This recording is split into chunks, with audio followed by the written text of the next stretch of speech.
So yan guys, magandang gabi po sa ating lahat. Ngayon ay pauwi na tayo sa bahay galing trabaho. So medyo malayo-layo na ngayon yung inuuwian natin. Almost 12 km per day. Ay hindi, kasi pumapasok din kami sa trabaho. So sa isang araw siguro umaabot ng 25 km per day pag pasok, trabaho, tsaka uwi. Dahil umabot din ng 12 km mula dito sa trabaho namin papunta doon sa CRS. Medyo malayo-layo na. Kada araw umabot ng 25 km pag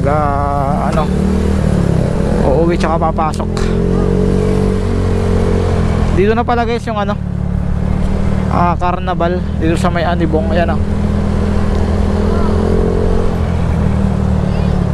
nakarang araw nandyan si Glock 9, si Janine Berdin, tsaka si yung Dawan.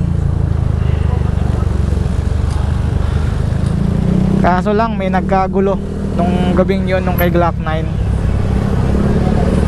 Ewan ko kung ano yung pinagmulan, basta may nagkagulo, may nagsapakan, parang rambol. Hindi natakot kahit may mga pulis eh. So ngayon lang ulit tayo makapag-video guys ng gabi, kasi ngayon lang tayo magkakaroon ng mahabang oras para makapag-video habang pauwi. Mula Proper hanggang CRS 15 km ata. So pagpapasok kami ng trabaho, another 12 km. So maabot din talaga siya ng 25. Hindi pa doon kasama yung mga maxim ko pag ako nagmamaksim. Pag may mga gusto akong puntahan, sabihin na lang natin 30 km per day yung nakukonsumo ko.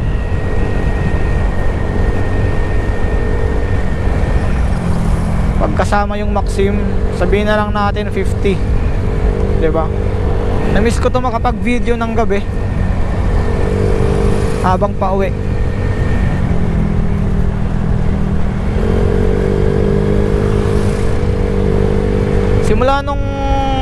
Simula nung dito ginanap yung carnival, itong Naganaga or itong Anibong Road papunta dito sa Naganaga naging one way to.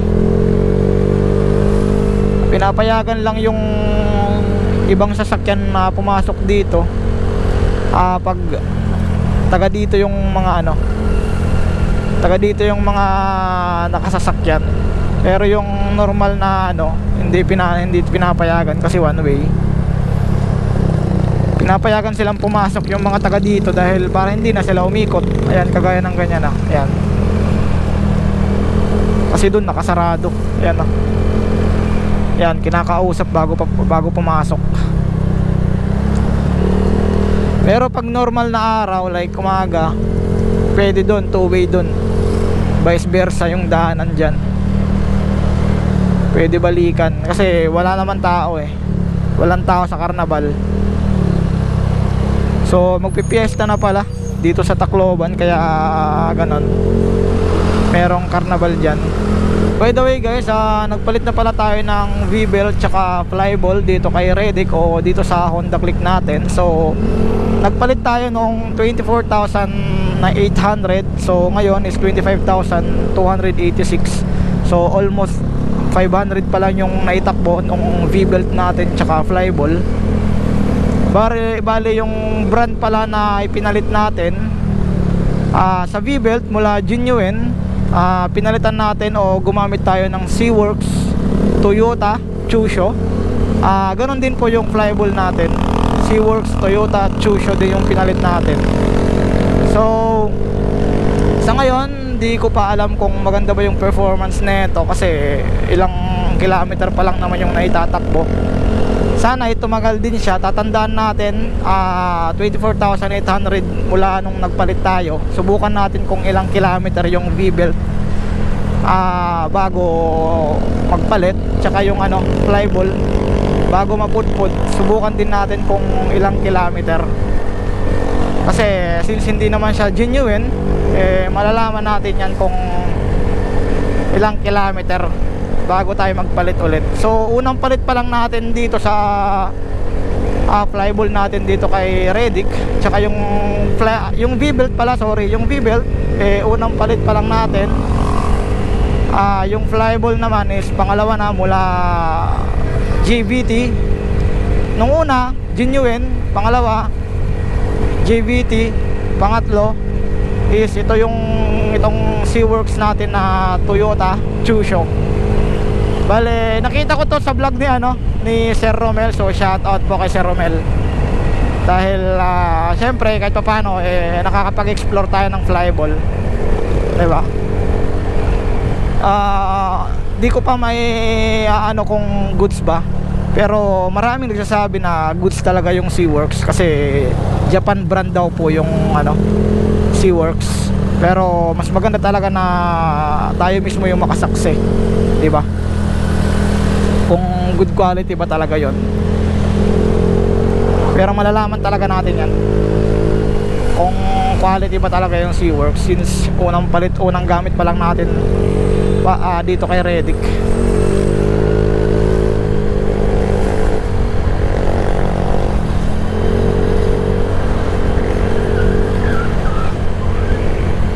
Yung V-belt pala natin guys, nung pinalitan ko, nung tiningnan ko, parang goods pa naman siya.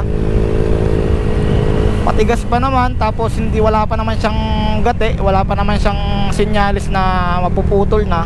Pero yung flyball talaga natin is wala na talaga.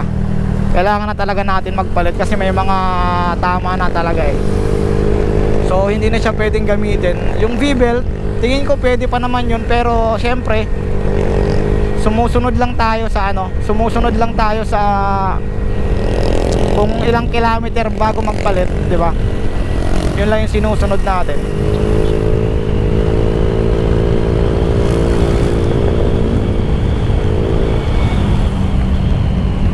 Kaya ayun, nagpalit talaga tayo ng V-belt, kahit medyo para sa akin okay pa. Sinunod lang natin kung kung ilang kilometer na kailangan na magpalit.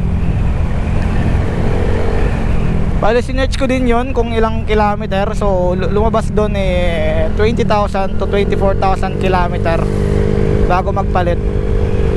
May gati na yan o may sinyalis na yan na mapuputol na o wala pa, kailangan mo na talaga magpalit ng ganon, diba?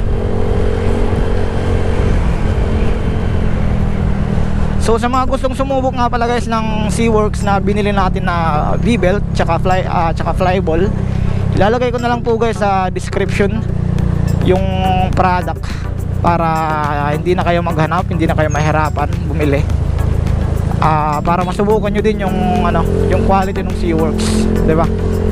So yun guys, malapit na tayo sa CRS. Dito ko lang muna at siguro tatapusin yung video natin ngayon. Maraming salamat po sa inyong panonood. See you in my next vlog, and ride safe po sa ating lahat. Peace out guys.